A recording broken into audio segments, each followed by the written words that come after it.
Nail it. Did you know that a spasmodic movement of the optic is as adequate as a slight inclination of a... Oh my god! Oh my god! On quadruped. Last one. Let's do it. Ooh.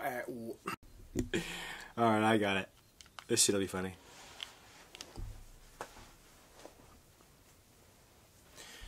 Did you know that a spasmodic movement of an optic is as adequate as a slight inclination of a cranium towards an equine quadruped devoid of its visual capabilities? Boom.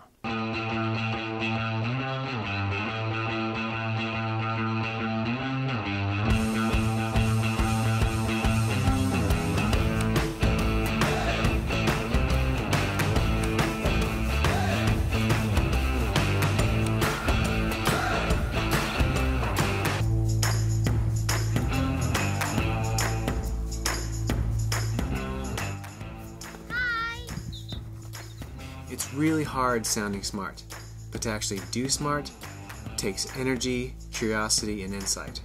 Here's the thing. Practicality trumps theory. Now it turns out in high school, one of my most useful classes was typing. Later it turned out that one of my most useful classes was logic, that subdivision of philosophy that deals with how we form arguments, basically how we reason things out in our minds so that we're okay with our actions. Logic is like self-defense against yourself to not be an asshole. All politicians and many newspapers have agendas. Now this isn't inherently a bad thing, but when their agenda is mainly fueled by their own self-interest, this isn't a good thing, and it becomes a bit too easy to nod your head and go along. So how do you know what's... Here's how. If you step back and look at the structure of what the politicians and newspapers are saying, if it's bull, usually it'll fall into one of three categories that I like to call the 3 S's.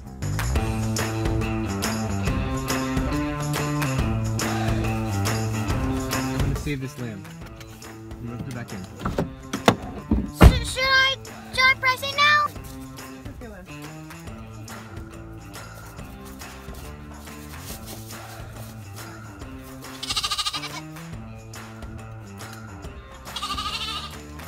Save the day. The first S.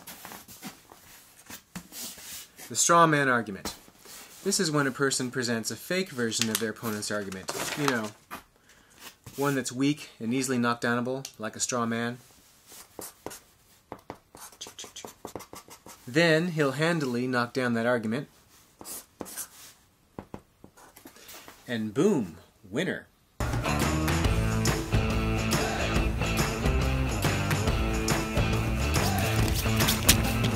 No.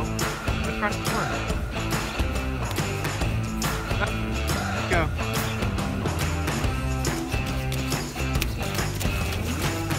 The second S? The slippery slope argument. This is when someone gives an oh my god, if then argument to the extreme, and it almost always feeds on fear, that low-hanging fruit. Smile face. The government wants to regulate what kind of guns can be sold. Oh my god! They're going to want to take away all our guns. But they're going to want to register. A gun register. For our guns. This is Cotswolds traffic.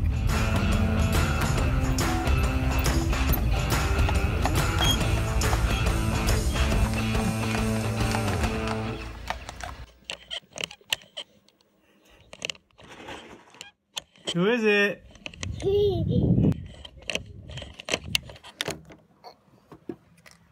The third and final S is the false analogy, or what I like to call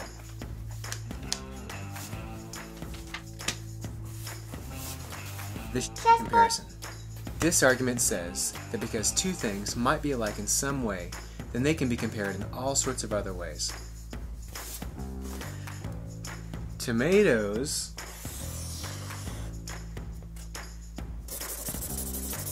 and bananas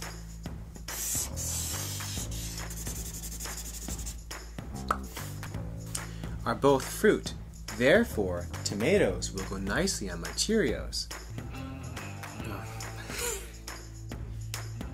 Self-honesty takes a lot of energy, but backing a deceitful authority is bad for the soul.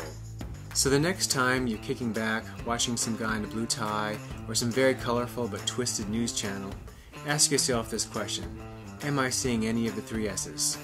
The straw man, the slippery slope, or the just really bad comparison?